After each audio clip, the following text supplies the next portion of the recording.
Hello friends, welcome back to my channel. कैसे हैं आप सब? होप आप सब अच्छे होंगे।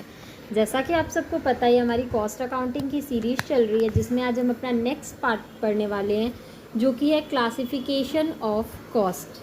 कॉस्ट कितने तरीके के होते हैं, किन किन पार्टों में उनको डिवाइड किया गया है, फर्दर किन पार्टों में उनको सब डिवाइड किया गया है। आज हम इस वीडियो में कॉस्ट के जितने भी टाइप्स होते हैं, हर टाइप्स के बारे में पढ़ेंगे। Ways of classification of cost on the basis of their common characteristics are। अब जो कॉस्ट है हमारे, उनको कैसे डिवाइड किया गया है, पहले तो हम लोग ये देख लेते हैं। ठीक है, तो जो हमारे कॉस्ट हैं उनको 7 तरीक़ों में डिवाइड किया गया है: बाय नेचर और element, by functions, by identifiability, by variability, by controllability, by normality, other cost. ठीक है, अब जो ये हमारे नेचर हैं, फंक्शन है, कंट्रोलेबिलिटी है, नॉर्मेलिटी है, इनको भी सब पार्ट में डिवाइड किया गया है। तो पहला जो हमारा वो है बाय नेचर और एलिमेंट्स। बाय नेचर और एलिमेंट्स के हिसाब से हमारे कॉस्ट जो होते हैं वो 3 तरीके के होते हैं: मटेरियल कॉस्ट, लेबर कॉस्ट और हमारा एक्सपेंसेस। तो पहले हम लोग इन तीनों को पढ़ते हैं। मटेरियल कॉस्ट देखिए हमारा क्या होता है: cost of material use for manufacture of a product, a particular work order और provision of a service.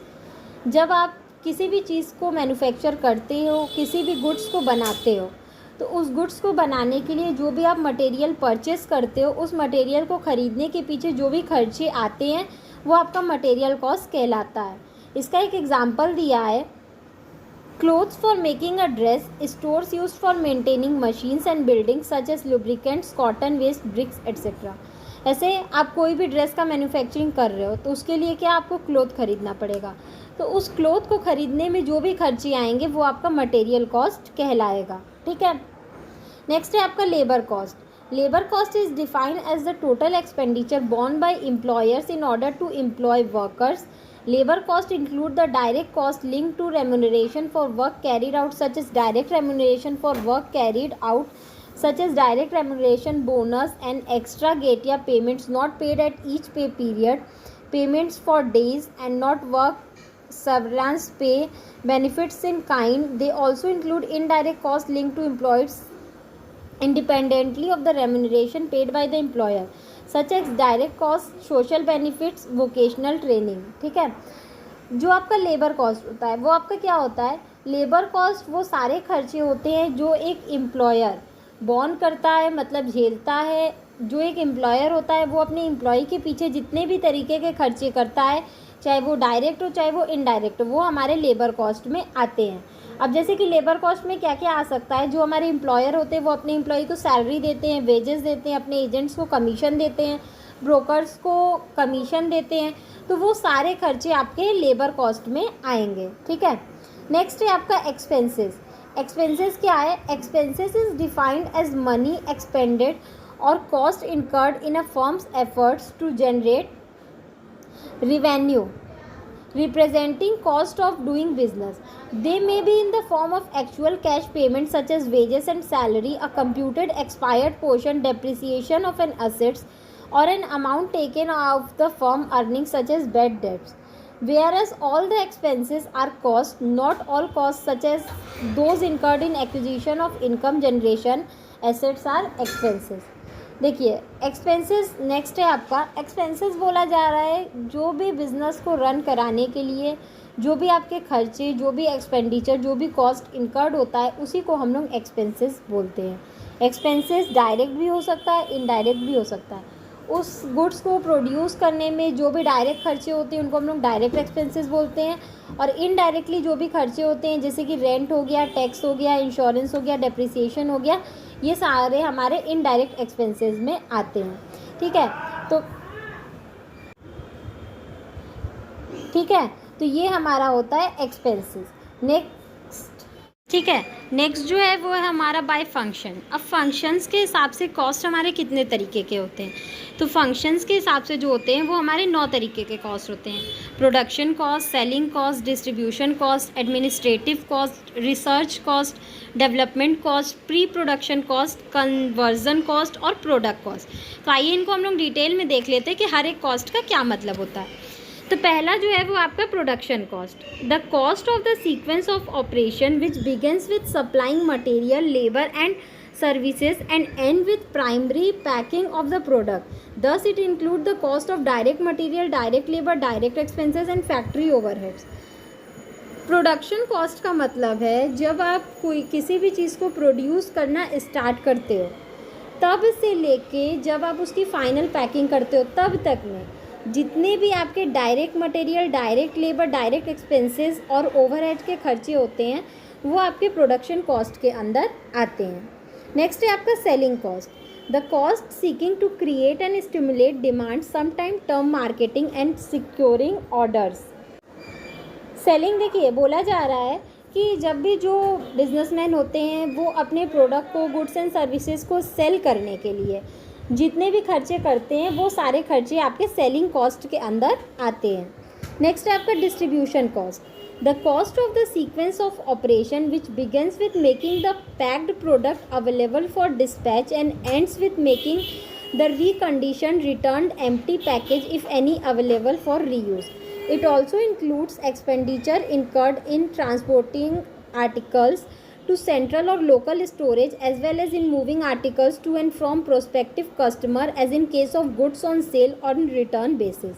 In gas, electricity and water industry, distribution means pipes, mains and services which may be regarded as the equivalent of packing and transportation. देखिए next जो आपका cost है वो है आपका distribution cost. अब जो आपका डिस्ट्रीब्यूशन कॉस्ट होता है वो एक ऐसा कॉस्ट होता है, कोई भी कंपनी जब अपने प्रोडक्ट को डिस्ट्रीब्यूट कराती है, एक जगह से दूसरी जगह पहुंचाती है, तो एक जगह से दूसरी जगह पहुंचाने तक में जितने भी खर्चे होते हैं वो आप उसका डिस्ट्रीब्यूशन कॉस्ट कहलाता है. और उससे रिलेटेड जितने भी खर्चे होते हैं वो किस में मेंशन किया जाता है? डिस्ट्रीब्यूशन कॉस्ट में. ठीक, अब जैसे कि वो क्या करेगी, मान लीजिए अपने माल को किसी कस्टमर तक डायरेक्टली पहुंचाना है तो वहाँ जो खर्चा हुआ वो डिस्ट्रीब्यूशन कॉस्ट हो गया. अब वो कभी कभी क्या करती है, स्टोर हाउस, वेयर हाउस में अपने माल को पहुंचाती है रखने के लिए, तो वहाँ जो खर्चा हुआ वो भी डिस्ट्रीब्यूशन कॉस्ट के अंदर आएगा. अब देखिए मान लीजिए गैस एजेंसी जो होती है या इलेक्ट्रिसिटी, वाटर, ऐसी जो इंडस्ट्री होती है उसमें जो भी डिस्ट्रीब्यूशन का काम होता है उसको माना जाता है कि जैसे जो पाइप्स हैं, मेंस है या वो जो भी सर्विसेज दे रहे हैं वो उसके डिस्ट्रीब्यूशन एक्सपेंसेस में आते हैं. ठीक, नेक्स्ट है आपका administration cost. The cost of formulating the policy, directing the organisation and controlling the operation of an undertaking which is not related directly to a production, selling and distribution, research और development activity और function.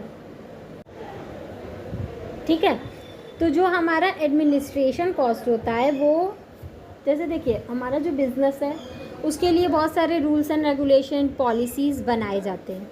तो उन policies को बनाने में, rules and regulation को बनाने में, फ्रेम करने में जितने भी आपके खर्चे आते हैं वो आपके एडमिनिस्ट्रेशन कॉस्ट होते हैं.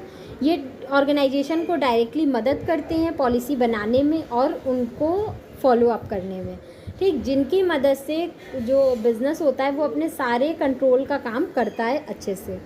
नेक्स्ट है आपका research cost. The cost of researching for new और improve product, new application of material और इम्प्रूव मेथड. जब भी कंपनी क्या करती है किसी नए प्रोडक्ट के बारे में, किसी नए मटेरियल के बारे में, किसी नए एप्लीकेशन के बारे में, किसी नए मेथड के बारे में जब भी वो रिसर्च करती है तो रिसर्च करने में कुछ ना कुछ खर्चा आता होगा, तो वो जो खर्चा होता है वो आपका रिसर्च कॉस्ट होता है.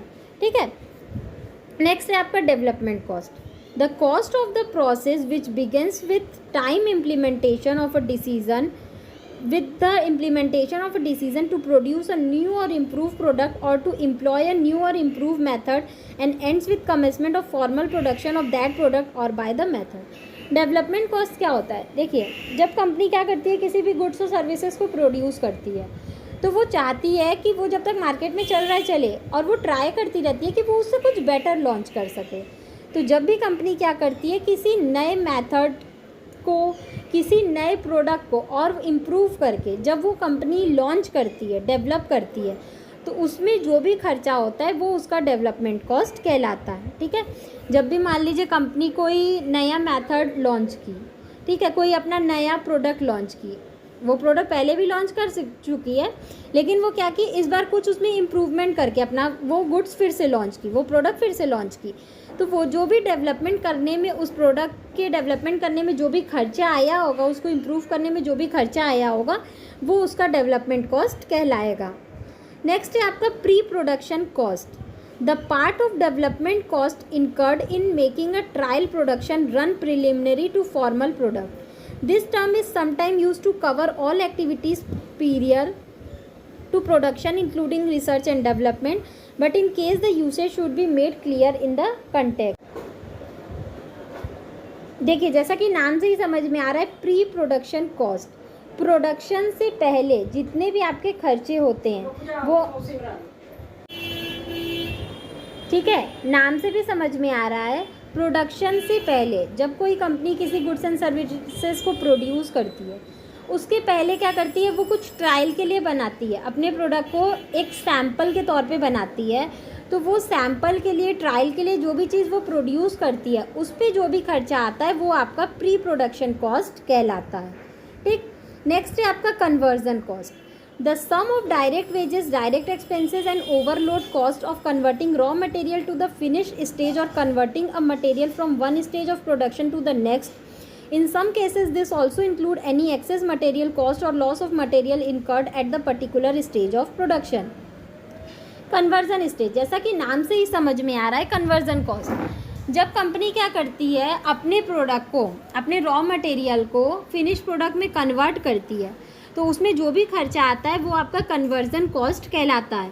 और कभी कभी हम क्या बोलते हैं, एक स्टेज, बहुत सारे स्टेज से होके हमारा प्रोडक्ट फाइनली प्रोड्यूस होता है। तो एक स्टेज से जब वो दूसरे स्टेज में अपने प्रोडक्ट को कन्वर्ट करती है, तो उसको हम लोग कन्वर्जन कॉस्ट बोलते हैं। ठीक है, मतलब जब कंपनी रॉ मटेरियल को फिनिश प्रोडक्ट में कन्वर्ट करती है, तो ओवरऑल जितना कन्वर्जन का खर्चा होता है वो कन्वर्जन कॉस्ट के अंदर इंक्लूड होता है।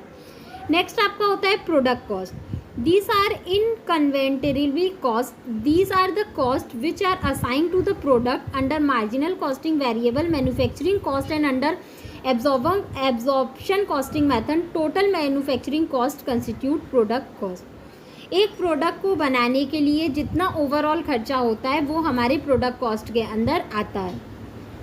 अगर हम मार्जिनल कॉस्टिंग वेरिएबल के हिसाब से देखें तो हमारा मैन्युफैक्चरिंग कॉस्ट, और जो भी हमारा एब्जॉर्प्शन कॉस्टिंग के हिसाब से देखें तो हमारा जो टोटल मैन्युफैक्चरिंग कॉस्ट होता है उसी को हम लोग प्रोडक्ट कॉस्ट बोलते हैं। ठीक है, देखिए जो नेक्स्ट है आपका वो है बाय आइडेंटिफिएबली। आइडेंटिफिएबली के हिसाब से दो कॉस्ट होते हैं हमारे, डायरेक्ट कॉस्ट और इनडायरेक्ट कॉस्ट। तो डायरेक्ट कॉस्ट क्या होता है, आइए वो देख लेते हैं। The expenses on material and labour economically and easily traceable to a product, service or job are considered as direct cost। In the process of manufacture or production of article, material are purchased, labors are employed and the wages are paid to them। Certain other expenses are also incurred directly, since all those take an active and direct part in the manufacture of a particular commodity, hence are called direct cost। जब आप किसी भी चीज़ का manufacturing करते हो तो उस पर जो भी डायरेक्ट आपके खर्चे होते हैं, जैसे कि आप उससे रिलेटेड क्या कर रहे हो, लेबर हायर कर रहे हो, उसको सैलरी दे रहे हो, वेजेस दे रहे हो, उससे रिलेटेड मटेरियल परचेस कर रहे हो, रॉ मटेरियल परचेस कर रहे हो, तो वो आपके सारे क्या हैं, डायरेक्ट खर्चे हैं, और इसको हम लोग डायरेक्ट कॉस्ट बोलते हैं। जैसे कि एग्जांपल हो गया cost of meat in a burger. Burger में जो भी आप मीट यूज़ कर रहे हो वो आपका डायरेक्ट कॉस्ट हो गया। नेक्स्ट है आपका indirect cost. The expenses incurred on those items which are not directly chargeable to production are known as indirect cost। ऐसे जितने भी खर्चे जो डायरेक्टली उस प्रोडक्ट पे नहीं किए जा रहे हैं, ऐसे जितने भी खर्चे हैं जो डायरेक्टली उस प्रोडक्ट को प्रोड्यूस करने में नहीं किए जा रहे हैं, बल्कि इनडायरेक्टली वो खर्चे इनकर्ड हो रहे हैं, तो ऐसे खर्चे को हम इनडायरेक्ट कॉस्ट बोलते हैं। एक एग्जाम्पल दिया हुआ है, in production salaries of time keepers, store keepers, foreman and are paid. Certain expenses for running the administration are incurred. All these cannot be conveniently allocated to production and hence are called indirect cost। जैसे कि आप जब भी production का work करते हो तो उसके लिए आप किसी टाइम कीपर को, स्टोर कीपर को जो आपके स्टोर को देखता है, फॉरमैन को रखते हो, ठीक है, उसको आप क्या करते हो, सैलरी देते हो। तो वो जो भी आपका खर्चा है वो आपके डायरेक्ट प्रोडक्शन पे नहीं आ रहा है, उस गुड्स को प्रोड्यूस करने पे नहीं आ रहा है, बल्कि क्या कर रहा है, उस गुड्स को प्रोड्यूस करने के लिए जिस भी चीज़ों का आप यूज़ कर रहे हो उस पर जो खर्चा हो रहा है वो आपका खर्चा है, और उसी खर्चे को हम लोग इनडायरेक्ट कॉस्ट बोलते हैं। मतलब ऐसे जितने भी खर्चे जो आपके डायरेक्टली उस गुड्स पे नहीं होके उस गुड्स पे की मदद जो लोग कर रहे हैं प्रोड्यूस करने में, उन पे किया जा रहा है, वो आपका इनडायरेक्ट कॉस्ट कहलाता है। अब आपका जो नेक्स्ट है वो है वेरिएबिलिटी। अब वेरिएबिलिटी के हिसाब से आपके 4 कॉस्ट होते हैं, fixed cost, variable cost, semi variable cost और स्टेप कॉस्ट। तो पहला जो है वो आपका फिक्स्ड कॉस्ट, तो इसको हम लोग पढ़ते हैं। The cost which does not vary but remains constant within a given period of time and range of activity in spite of the fluctuation in production is known as fixed cost. Fixed cost जैसा कि नाम से ही समझ में आ रहा है वो fixed रहता है, एक particular period of time, given period of time होता है, 1 साल 2 साल 6 महीना, उस समय लेके वो जो हमारा कॉस्ट होता है वो फिक्स्ड होता है। चाहे उस बीच आप जितना भी प्रोडक्शन करो चाहे मत करो, लेकिन वो जो आपका कॉस्ट रहेगा वो फिक्स्ड रहेगा। ऐसे खर्चे को हम लोग फिक्स्ड कॉस्ट बोलते हैं। इसका कुछ एग्जाम्पल है, जैसे देखिए रेंट हो गया, insurance of factory, building etcetera remain the same for different level of production. मान लीजिए कोई आप ज़मीन लिए हो, लैंड लिए हो, उस पर आप रेंट दे रहे हो, ठीक है। आपके पास जो भी फैक्ट्री है, बिल्डिंग है, उसका आप इंश्योरेंस करा के रखे हो। तो उस फैक्ट्री और बिल्डिंग में आप वर्क करो चाहे मत करो, उसका इंश्योरेंस आपको भरना होगा। उस लैंड पे, जो लैंड आप रेंट पे लिए हो, उस पर वर्क करो चाहे मत करो, उसका रेंट आपको भरना होगा। तो ये जो ऐसे सारे खर्चे होते हैं ये हमारे फिक्स्ड होते हैं, चाहे आप प्रोडक्शन करो चाहे मत करो। तो ऐसे खर्चों को हम फिक्स्ड कॉस्ट बोलते हैं, ठीक। इसका एक डायग्राम भी दिया हुआ है। नेक्स्ट है आपका variable cost. These cost tend to vary with the volume of output. Any increase in the volume of production result in an increase in the variable cost and vice वर्सा।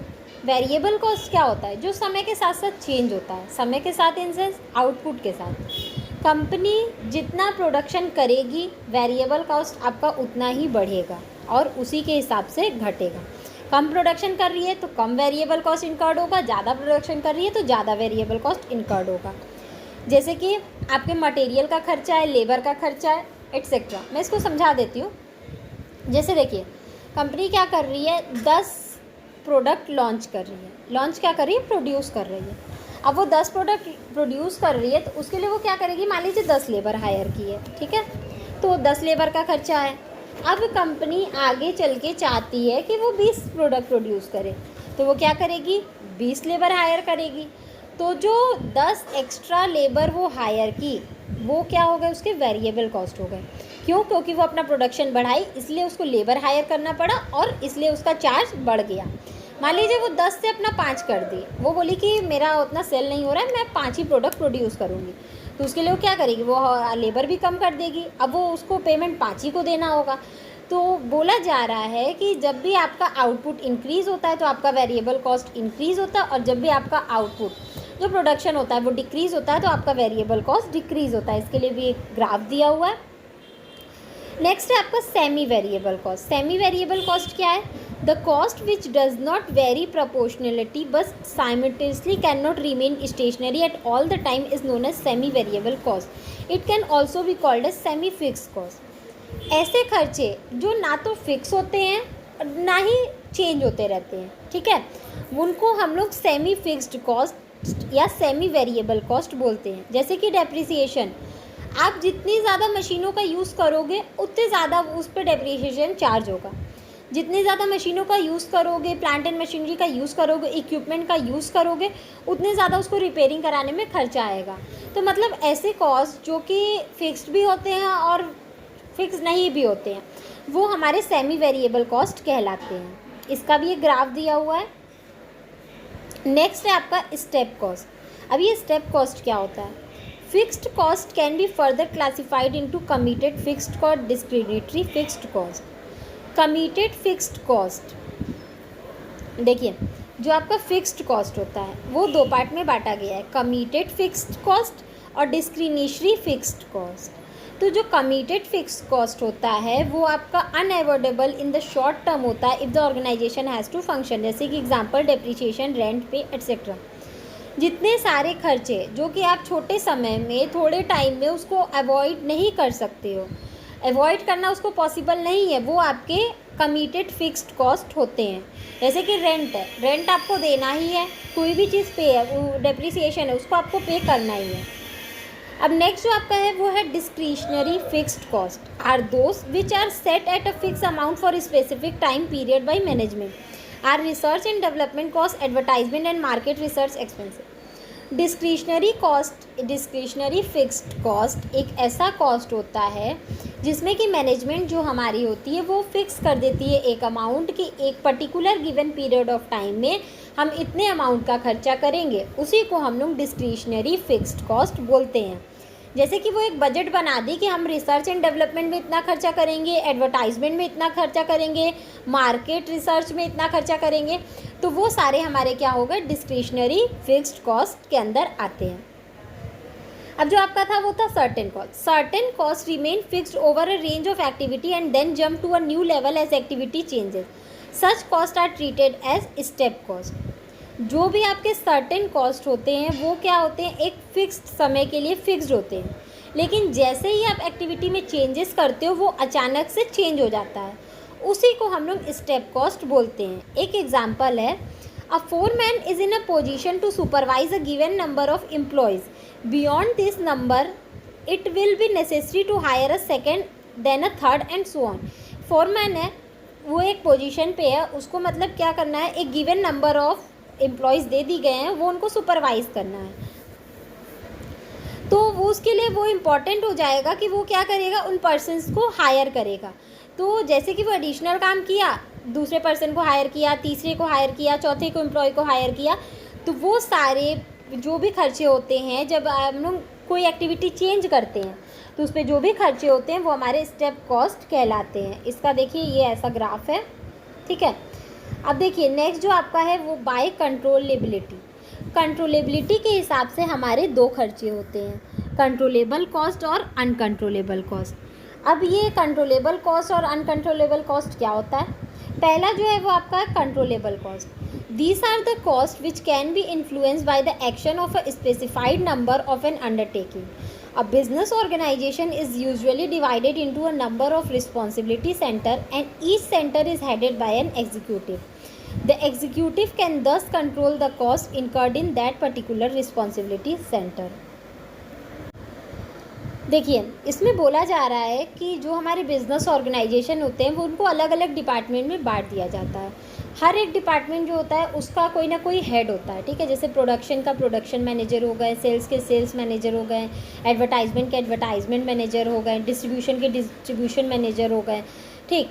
तो हर एक जो head होता है, हर एक जो department का head होता है, उसका काम होता है कि अपने डिपार्टमेंट के वर्क को देखना कितना कॉस्ट इनकर्ड हो रहा है, और अगर कहीं एक्स्ट्रा कॉस्ट इनकर्ड हो रहा है तो उसको कंट्रोल करना। तो ऐसे जितने भी खर्चे होते हैं जो हमारे मैनेजमेंट के द्वारा कंट्रोल किए जाते हैं, कंट्रोल हो सकते हैं, उनको हम लोग कंट्रोलेबल कॉस्ट बोलते हैं, ठीक है।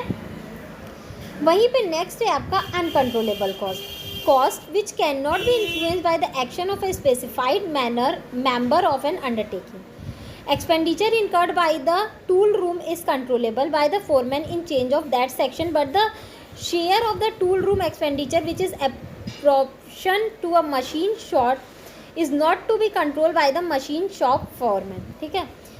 ऐसे जितने भी खर्चे होते हैं जिनको मैनेजमेंट कंट्रोल नहीं कर पाती है वो सारे खर्चे अनकंट्रोलेबल कॉस्ट होते हैं।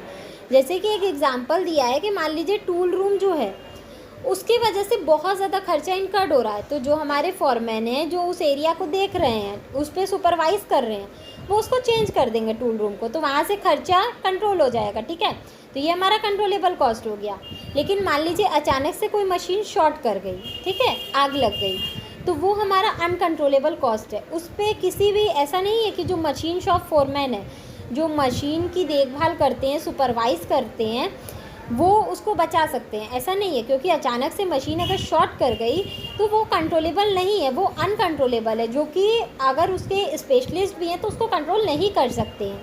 इसलिए जो ऐसे खर्चे हैं उनको अनकंट्रोलेबल कॉस्ट बोला जाता है, और ऐसे खर्चे जिनको मैनेजमेंट कंट्रोल कर सकती है, उन पे देखभाल कर सकती है, उनको कम कर सकती है, उनको हम लोग कंट्रोलेबल कॉस्ट बोलते हैं।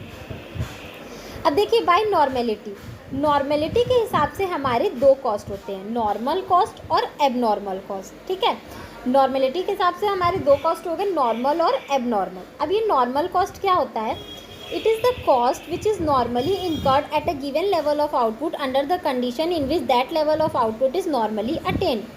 नॉर्मल कॉस्ट वो कॉस्ट होता है जैसे कि एक हम लोग उसको क्या बोलते हैं, अंदाज़ा लगा के रखते हैं ना, ठीक है, एक गेस करके रखते हैं कि इस पर्टिकुलर प्रोडक्ट के आउटपुट में इतना खर्चा आएगा।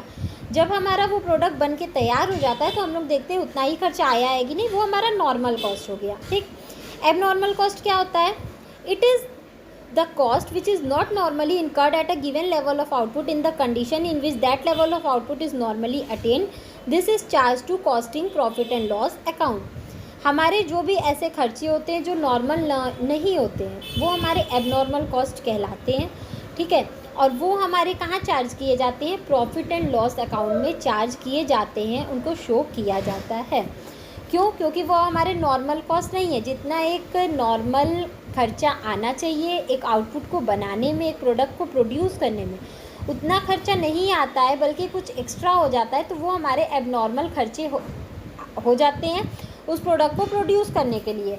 तो वो हमारा क्या होता है? एबनॉर्मल कॉस्ट कहलाता है, और उसका ट्रीटमेंट हम लोग प्रॉफिट एंड लॉस अकाउंट में करते हैं। ठीक है फ्रेंड्स, जो हमारा नेक्स्ट था वो था अदर कॉस्ट। अदर कॉस्ट में बहुत सारे कॉस्ट आते हैं, जैसे कि प्रोडक्ट कॉस्ट हो गया, पीरियड कॉस्ट हो गया, decision making cost, accounting cost, relevant and irrelevant cost, shutdown and sunk cost, avoidable, escapable and unavoidable, inescapable, imputed and hypothetical cost, differential, incremental और decremental cost, out of pocket cost, opportunity cost, traceable and untraceable cost, joint cost and common cost.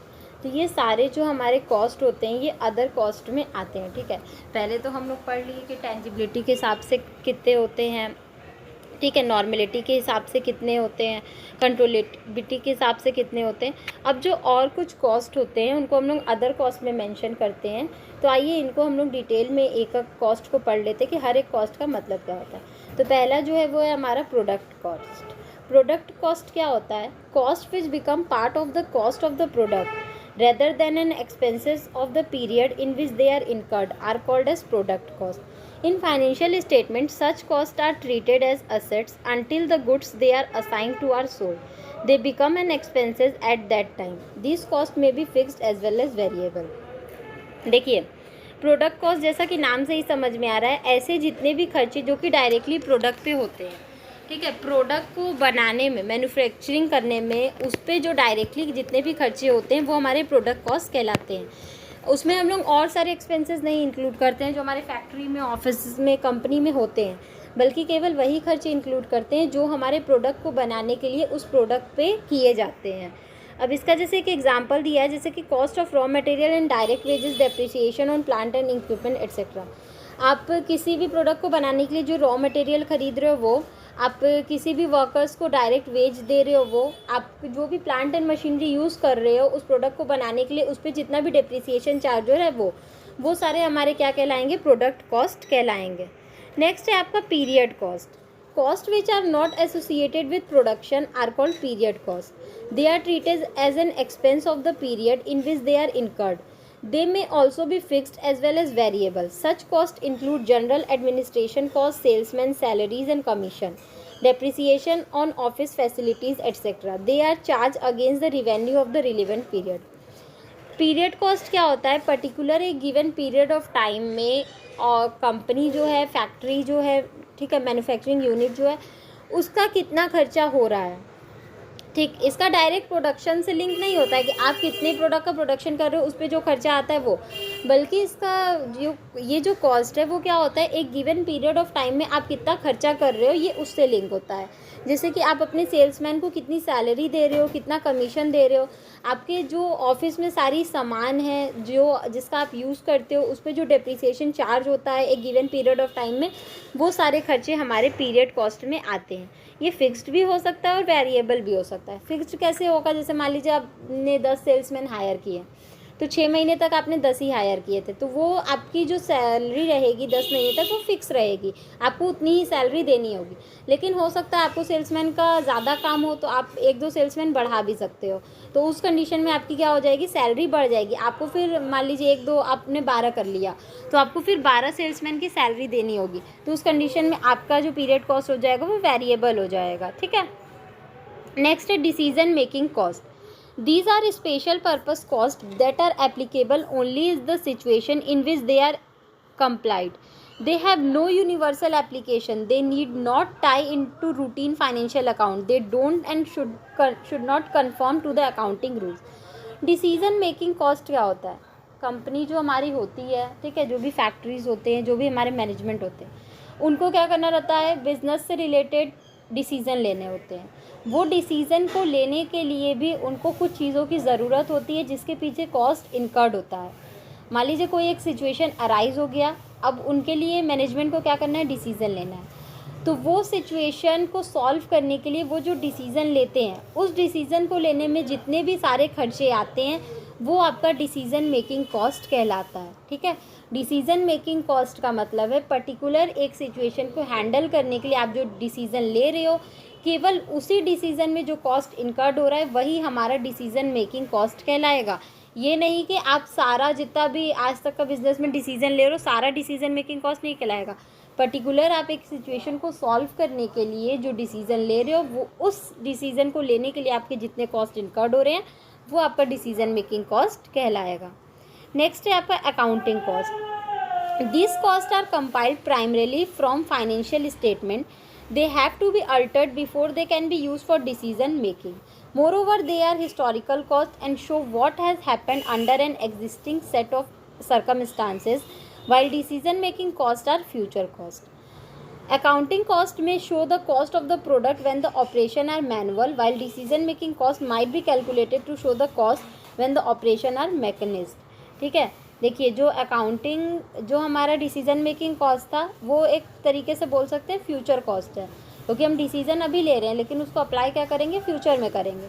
तो वो हमारा decision making जो cost हो गया वो future cost हो गया। लेकिन जो भी हमारा अकाउंटिंग कॉस्ट होता है वो प्रेजेंट कॉस्ट होता है। प्रेजेंट कॉस्ट कैसे होता है कि आप अभी अगर किसी प्रोडक्ट का प्रोडक्शन कर रहे हो, उसके प्रोडक्शन साइकिल में आपका कितना खर्चा आ रहा है, तो वो सारे कॉस्ट आपके अकाउंटिंग कॉस्ट में कैलकुलेट होंगे। अब आपका नेक्स्ट था relevant and irrelevant cost. Relevant costs are those costs which would be changed by the managerial decision, while irrelevant costs are those which would not be affected by the decision. देखिए जो भी relevant cost होते हैं उनको management क्या कर सकती है? चेंज कर सकती है। लेकिन जो भी इररिलेवेंट कॉस्ट होते हैं वो मैनेजमेंट के द्वारा चेंज नहीं किया जा सकता है। तो ये हमारा रिलेवेंट और इररिलेवेंट कॉस्ट कहलाता है। इसका एक एग्जांपल देख लेते हैं. If a manufacturer in considering closing down of a unprofitable retail sales shop, wages payable to the workers of the shop are relevant. In this connection, since they will disappear on closing down of the shop, but prepaid rent for the shop or unrecovered cost of an equipment which will have to be scrapped will be irrelevant cost which must be ignored. देखिए मान लीजिए कोई एक manufacturer है जो कि उसका कोई एक रिटेल का शॉप है, ठीक है, जो कि क्या जिससे वो प्रॉफिट अर्न नहीं कर पा रहा है, तो वैसे वो बिज़नेस को क्या करना चाह रहा है? बंद करना चाह रहा है। तो वहाँ पे जितने भी वर्कर्स उस शॉप में वर्क करते हैं उनको वो वेजेस देगा, ठीक है, दिया होगा, तो वो सारे खर्चे उसके क्या कहलाएंगे? रिलीवेंट कहलाएंगे, ठीक है। अब वो बंद कर देगा, उसको कोई सैलरी वेजेस नहीं देने पड़ेंगे, तो ये हमारा क्या होगा? रिलीवेंट कॉस्ट कहलाएगा। लेकिन अगर हम लोग देखा जाए तो जैसे कि हम लोग क्या कर रहे हैं, पहले से ही कोई रेंट दे चुके हैं या फिर जो ऐसे हमारे कुछ इक्विपमेंट के कॉस्ट होते हैं जो कि अभी तक हम लोग रिकवर नहीं किए, तो वो सारे क्या होते हैं? इररिलेवेंट होते हैं। मतलब हमारे चाहने से वो चेंज नहीं हो सकते या हमारे चाहने से वो मिल नहीं जाएंगे, तो उनको हम लोग को इग्नोर करना पड़ता है। वो कॉस्ट हमारे इररिलेवेंट कॉस्ट कहलाते हैं। नेक्स्ट है आपका shut down cost. A manufacturer or an organization rendering service may have to be suspend its operation for a period on account of some temporary difficulties such as shortage of raw material, non-availability of labor, etc. During this period, though no work is done, yet certain fixed costs such as rent and insurance of building, depreciation, etc. for the entire plant will have to be incurred. Such cost of the idle plant are known as shutdown cost. देखिए shut down cost क्या होता है? कभी कभी जो हमारे manufacturer होते हैं या जो हमारा ऑर्गेनाइजेशन होता है, ठीक है, वो लोग क्या करते हैं? थोड़े समय के लिए अपने बिजनेस को बंद कर देते हैं। हो सकता है उनके पास रॉ मटेरियल की कमी हो गई हो सकता है उनके वर्कर्स छुट्टी पे हों, काम पे ना आ रहे हों, तो उस कंडीशन में वो क्या करते हैं, अपने बिजनेस को थोड़े समय के लिए बंद कर देते हैं, टेम्परेरी क्लोज करते हैं, ना कि परमानेंट क्लोज करते हैं। तो लेकिन जब वो अपने बिजनेस को टेम्परेरी क्लोज किए, ठीक है, मान लीजिए वो कोई लैंड लिए थे रेंट पे, उस पर अपना बिजनेस रन करते थे और उस बिजनेस को थोड़े समय के लिए बंद कर दिए, लेकिन उस लैंड पे उनको रेंट देना होगा, चाहे वो उस पर बिजनेस करें या ना करें। तो ये जो हमारा खर्चा है लैंड पे रेंट देने का, तो वो हमारा क्या हो जाएगा, शट डाउन कॉस्ट हो जाएगा। ठीक है, अब मान लीजिए वो उस बिल्डिंग का इंश्योरेंस भी करा के रखे हैं, ठीक, तो भले उस बिल्डिंग में वो वर्क करे चाहे ना करे, उसका इंश्योरेंस कराएं तो उसका अमाउंट तो पे करना ही पड़ेगा। तो वो जो भी इंश्योरेंस अमाउंट हो जाएगा उस बिल्डिंग का, या जो भी प्लांट एंड मशीनरी है वो रखे रखे भी ख़राब होती है, तो उस पर जो भी डेप्रिसिएशन चार्ज होगा वो सारे अमाउंट क्या कहलाएंगे, शट डाउन कॉस्ट कहलाएंगे। और ये किस कंडीशन में कहलाता है, जब कंपनी टेम्प्रेरी बेसिस पे अपने बिजनेस को बंद करती है, चाहे वो किसी भी कारण से करे, हो सकता है रॉ मटेरियल की कमी हो सकता है लेबर की कमी हो सकता है इलेक्ट्रिसिटी की कमी हो सकता है और कोई दिक्कत हो, लेकिन वो बंद करती है टेम्प्रेरी बेसिस पे, तो वो हमारा क्या कहलाता है, शट डाउन कॉस्ट कहलाता है। नेक्स्ट है आपका sunk cost. These are cost which have been created by decision that was made in the past that can not be change by any decision that will be made in the future. Investment in plant and machinery are prime example of such costs. Since sunk cost cannot be altered by later decision, they are irrelevant for decision making. देखिए, sunk cost हमारा वो cost होता है past में जो हमने decision ले लिए उसके वजह से जो हमारा कॉस्ट इनकर्ड होता है और जिसको हम लोग फ्यूचर के डिसीज़न लेने पे चेंज नहीं कर सकते हैं, वो हमारा संक कॉस्ट कहलाता है। जैसे कि हम लोगों ने डिसीज़न लिया था पास्ट में कि हम लोग प्लांट एंड मशीनरी खरीदेंगे, उसमें हम लोगों ने इन्वेस्टमेंट कर दिया। तो जब हम लोगों ने प्लांट एंड मशीनरी में इन्वेस्टमेंट कर दिया है, उसके बाद अगर हम फ्यूचर में चाहें कि हम उसमें इन्वेस्टमेंट नहीं करना चाहते हैं, ये हमने डिसीज़न लिया, तो इस डिसीज़न की वजह से हमारा जो पास्ट डिसीज़न है वो चेंज नहीं होगा और वो जो कॉस्ट इनकर्ड हुआ है प्लांट एंड मशीनरी में इन्वेस्टमेंट करने पे, वो हमारा क्या कहलाएगा, संक कॉस्ट कहलाएगा। ठीक है, नेक्स्ट है आपका avoidable and unavoidable cost. Avoidable cost are those which will be eliminated if a segment of the business with which they are directly related it's discontinued. Unavoidable costs are those which will not be eliminated with the segment is discontinued. Avoidable का मतलब है, मान लीजिए कोई business है, उसका कोई एक सेगमेंट है जहाँ से उसको प्रॉफिट अर्न नहीं हो रहा है, तो वहाँ से वो क्या कर सकती है, अपने बिजनेस को, उस सेगमेंट को बंद कर सकती है, तो वो हमारा अवॉइडेबल कॉस्ट हो गया। ठीक है, उस सेगमेंट पे जितने भी खर्चे हो रहे थे वो उसको रोक सकती है उस सेगमेंट को बंद करके। तो ऐसे खर्चे जिसको कंपनी रोक सकती है उसको अवॉइडेबल कॉस्ट कहते हैं, और ऐसे खर्चे जिनको कंपनी चाह के भी नहीं रोक सकती है वो हमारा अनअवॉइडेबल कॉस्ट कहलाता है। एक एग्जांपल दिया है, in case a product it discontinue salary of the factory manager और factory rent cannot be eliminated. It will simply mean that certain other products will have to absorb a higher amount of such overhead. However, salary of clerk or bad debt traceable to the product would be eliminated. ठीक है, देखिए बोला जा रहा है कि मान लीजिए कोई एक प्रोडक्ट है जिससे कि कंपनी को प्रॉफिट नहीं हो रहा था, तो कंपनी उसको बनाना बंद कर दी। तो कंपनी क्या करेगी, जो भी उस फैक्ट्री का मैनेजर था, ठीक है, या उस फैक्ट्री का जो भी रेंट था वो उसको देना बंद नहीं करेगी। वो जो भी फैक्ट्री का मैनेजर है उसको सैलरी देना ही पड़ेगा। वो जो भी फैक्ट्री रेंट पे लिए उसका रेंट उसको देना ही पड़ेगा। तो ऐसे खर्चे वो एलिमिनेट नहीं कर सकती है। तो ये सारे खर्चे हमारे अनअवॉइडेबल कॉस्ट हो गए। लेकिन उस पर्टिकुलर प्रोडक्ट को जो वर्कमैन बना रहा था, जो पर्सन बना रहा था, जो लेबर बना रहा था, अब अगर वो उस प्रोडक्ट को नहीं बनाएगा तो उसकी सैलरी उसको नहीं देनी पड़ेगी। तो वो जो खर्चा हो गया वो अवॉइडेबल कॉस्ट हो गया। मतलब वो उस प्रोडक्ट को बनाना बंद कर दी, जिसकी वजह से उसको सैलरी भी नहीं देना पड़ रहा है उस वर्कर को, तो वो उसका क्या हो गया, अवॉइडेबल कॉस्ट हो गया। ठीक, नेक्स्ट है आपका इम्प्यूटेड और hypothetical cost. These are costs which do not involve any cash outlay. These are not included in cost account but are important for taking into consideration while making management decision. देखिए, imputed या hypothetical cost ऐसे cost होते हैं जो कि cash से related नहीं होते हैं, जिनको कॉस्ट अकाउंट में इंक्लूड भी नहीं किया जाता है। लेकिन जब मैनेजमेंट को कोई इंपॉर्टेंट डिसीजन लेना होता है तो ये हमारे इम्प्यूटेड या हाइपोथेटिकल कॉस्ट बहुत ज़्यादा इंपॉर्टेंट रोल प्ले करते हैं। इसका एक एग्जांपल देख लीजिए। Interest on internally generated fund, salaries of the proprietor or partner of a partnership firm, rented value of a company owned property, etc. When two projects require unequal outlay of cash, the management must take into consideration interest on capital for judging the relative profitability of the project. Through the company may use internally generated fund for the purpose. ठीक है, मान लीजिए company ने अपना fund कहीं internally invest किया है, उससे उसको इंटरेस्ट मिल रहा है, जो भी पार्टनरशिप के पार्टनर्स हैं उनको सैलरी दी जा रही है, कंपनी का खुद का कोई प्रॉपर्टी है उसको वो रेंट पे लगा दी है, वहाँ से रेंट आ रहा है, तो ये सारी चीज़ें बाहर जब वो इंक्लूड करेगी, प्रॉफिट एंड लॉस बनाएगी तो उसमें नहीं इंक्लूड करेगी। लेकिन जब भी कंपनी को किसी तरीके का डिसीज़न लेना होगा तो ये सारे जो प्रॉफिट हैं वो इंक्लूड करना ज़रूरी हो जाएगा, और इसी को हम लोग इम्प्यूटेड या हाइपोथेटिकल कॉस्ट बोलते हैं।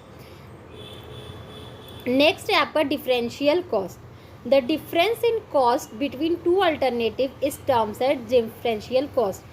In case the choice of an alternative result in increase in total cost, such increase in cost are known as incremental cost. In case the choice result in decrease in total cost, such decrease in total cost is termed as decremental cost. While assessing the profitability of a purpose, change the incremental cost are matched with incremental revenue and vice versa. The proposed change is taken only when it is profitable. देखिए, जब company के पास दो alternative होते हैं और उसको उन दोनों में से किसी एक को चुनना होता है, तो वो जो दोनों अल्टरनेटिव हैं उनका जो डिफरेंस होता है, उसमें जो टोटल कॉस्ट का डिफरेंस होता है, उसी को हम लोग डिफरेंशियल कॉस्ट बोलते हैं। ठीक है, अब मान लीजिए कंपनी पहले अल्टरनेटिव को चूज़ कर रही है, तो उसमें क्या हो रहा है, उसका टोटल कॉस्ट इंक्रीज़ हो जा रहा है, तो उस कंडीशन में हम लोग बोलेंगे वो कॉस्ट इंक्रीमेंटल कॉस्ट है। लेकिन कंपनी अगर दूसरे अल्टरनेटिव को चूज़ करती है जिसकी वजह से उसका जो टोटल कॉस्ट है वो डिक्रीज़ हो जाता है, तो उसको हम लोग डिक्रीमेंटल कॉस्ट बोलते हैं। ठीक है, नेक्स्ट है out of pocket cost. This means the present और future cash expenditure regarding a certain decision which varies depending upon the nature of decision made. बोला जा रहा है कि प्रेजेंट में या फ्यूचर में जितने भी कैश से रिलेटेड खर्चे किए जाएंगे वो क्या होते हैं, डिसीजन पे बेस होते हैं। एक एग्जांपल दिया है, a company has its own track for transporting raw material trucks for transporting raw material and finish product from one place to another. कोई एक कंपनी है, उसके पास अपना खुद का ट्रक है और वो उस ट्रक से क्या करती है, सामानों को एक जगह से दूसरी जगह पहुंचाती है, चाहे वो रॉ मटेरियल हो चाहे वो फिनिश प्रोडक्ट हो। It seeks to replace this truck by employment of public carrier of goods. अब वो क्या चाहती है कि वो अपने ट्रक को बदल दे और क्या करे, जो पब्लिक के लिए यूज कैरियर ऑफ गुड्स की सुविधा उपलब्ध कराई गई है वो उसका यूज़ करे। In making this decision, of course, the depreciation of the truck is not to be considered, but the management must take into account the present expenditure on fuel, salary to drivers and maintenance. Such costs are termed as out of pocket cost.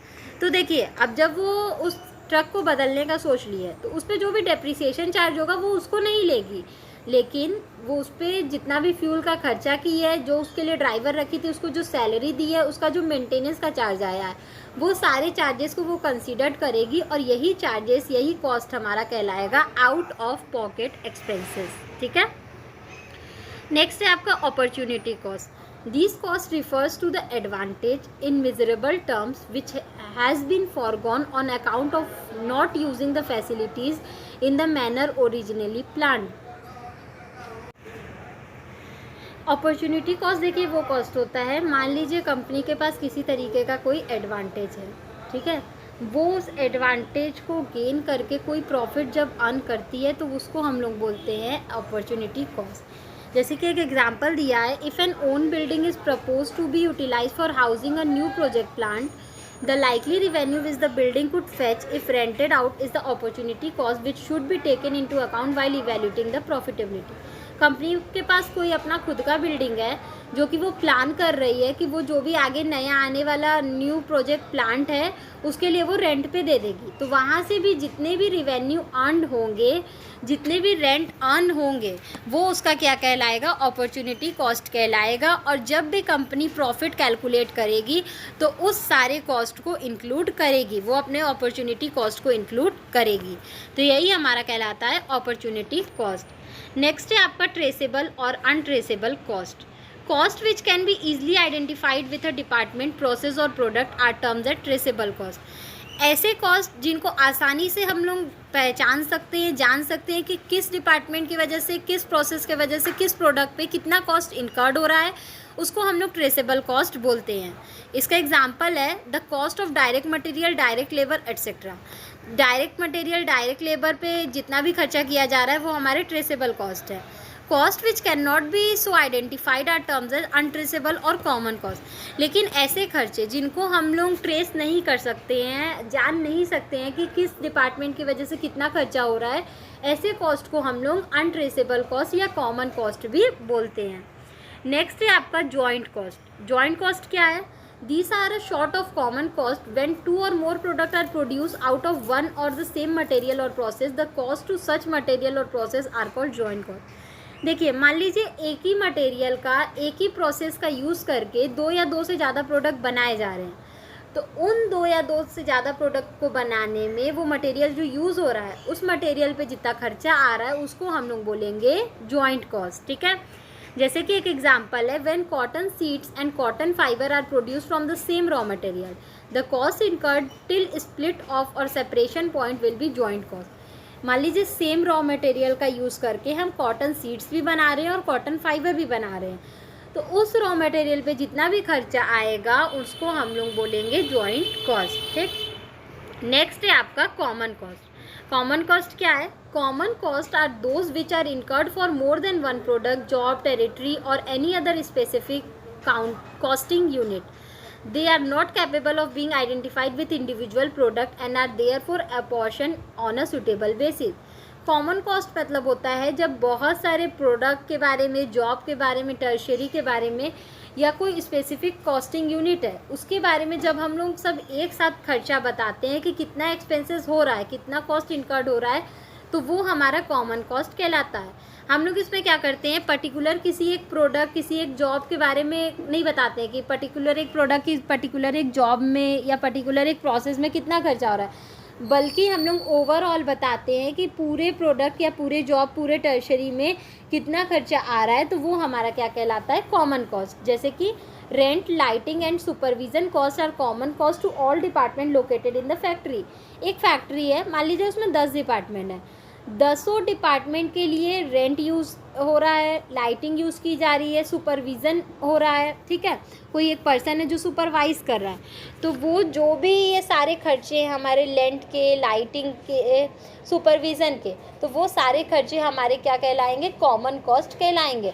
हम particular नहीं बता सकते हैं कि एक department में कितना rent लग रहा है, कितनी लाइटिंग यूज़ की जा रही है, या सुपरवाइज़र जो है वो कितना सुपरवाइज़ कर रहा है, बल्कि ये जो खर्चे हैं हमारे रेंट, लाइटिंग, सुपरविज़न, ये सारे किस में इंक्लूड होते हैं, कॉमन कॉस्ट में इंक्लूड होते हैं। तो फ्रेंड्स, ये टॉपिक हमारा यहीं तक था।